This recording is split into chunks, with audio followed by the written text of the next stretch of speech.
Keshav sir आप आगे बढ़ो, हम तुम्हारे साथ हैं। केशव सर आप आगे बढ़ो, हम तुम्हारे साथ हैं। नमस्ते भाइयों, आप सब लोग जानते हैं कि आज सोमवार है और कल मंगलवार को जो मीटिंग कॉल किया है ट्रांसपोर्ट डिपार्टमेंट के अधिकारियों ने, उस मीटिंग में अगर हमको हमारी राहत नहीं मिली, जो मांगे हमने रखी है वो मांगे सॉल्व नहीं हुई, तो बुधवार को दोपहर को 12 बजे से हमको फिर से बंद करना है। मुझे तो आपके ऊपर पूरा भरोसा है कि जिस प्रकार से हमने पिछले बार बंद किया है उससे और ज़्यादा स्ट्रिक्ट बंद हम बुधवार को कर सकते हैं, अगर कल हमारी मांगे पूरी नहीं हुई तो। मुझे इस पे भी भरोसा है कि जो ताकत हम सब ने दिखाई है और जो एकता का प्रदर्शन हम सब ने पूरे महाराष्ट्र में पहले बार हुआ है, आज तक इतिहास में कभी भी ये जो तीनों मेन शहर है जहाँ पे सबसे ज़्यादा कैब्स रहती है, ओला वगैरह से एप्लीकेशन चलते हैं, पुणे, मुंबई और नागपुर, जो एक ही पूरे तीनों सिटी के और छोटे भी सिटीज़ है वो भी है, सांगली के लोग हैं और भी सिटीज़ के लोग हैं, लेकिन जो स्पेशली ये तीन मेन सिटीज़ में जो एक ही दिखाई है, पहले कभी दिखाई नहीं थी। और मुझे इस पर भरोसा है कि कोई भी गवर्नमेंट, कोई भी अधिकारी, कोई भी कंपनी इतना हिम्मत नहीं करेगी कि ये जो पिछले 3 दिन हुआ है वो फिर से हमें करने की नौबत आएगी। लेकिन अगर आती है, अगर हमें फंसाया जाता है, तो कल शाम को 6 बजे मैं आपको लाइव करके बताऊंगा कि कल मंगलवार को हमारा सॉल्यूशन निकला या नहीं निकला और क्या क्या करना है।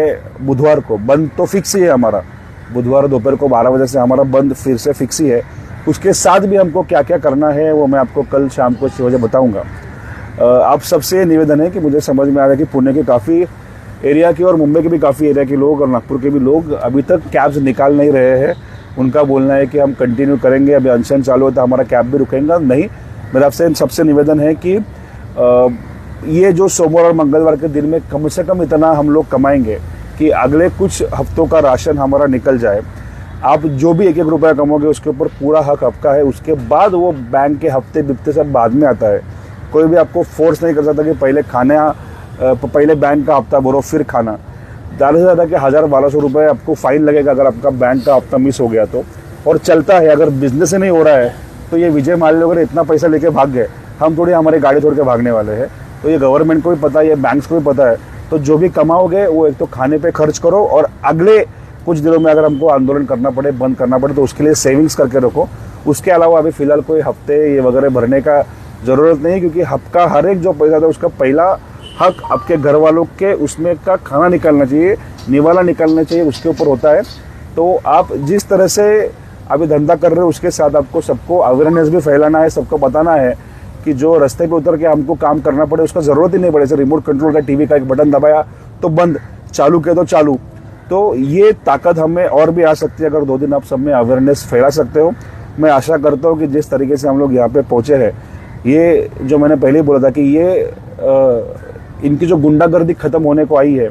अभी हम लोग मिडल में, उस दिन शुरुआत था जिस दिन हम लोग पहले मिले थे, अभी हम लोग मध्य में आ गए, बीच में आ गए और जल्दी से जल्दी इनका गुंडागर्दी, ऐसे आशा करते, ऊपर वाले से दुआ करते कल ही खत्म हो जाए।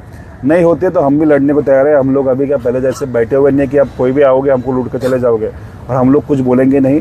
ये पूरे देश ने देख लिया है, ये कंपनी ने देख लिया है, सबको पता है कि अभी ड्राइवर लोग एक साथ आके चिल्ला भी सकते हैं, विरोध भी कर सकते हैं और आगे भी करते रहेंगे। तो जो भी आपका जज्बा है वो वैसे ही रखिए। आशा करता हूँ कि ऊपर वाला हमको जल्द से जल्द सक्सेस देगा। धन्यवाद। जय हिंद, जय महाराष्ट्र। डॉक्टर साहब तुम आगे बढ़ो, हम तुम्हारे साथ हैं। डॉक्टर साहब तुम आगे बढ़ो, हम तुम्हारे साथ हैं।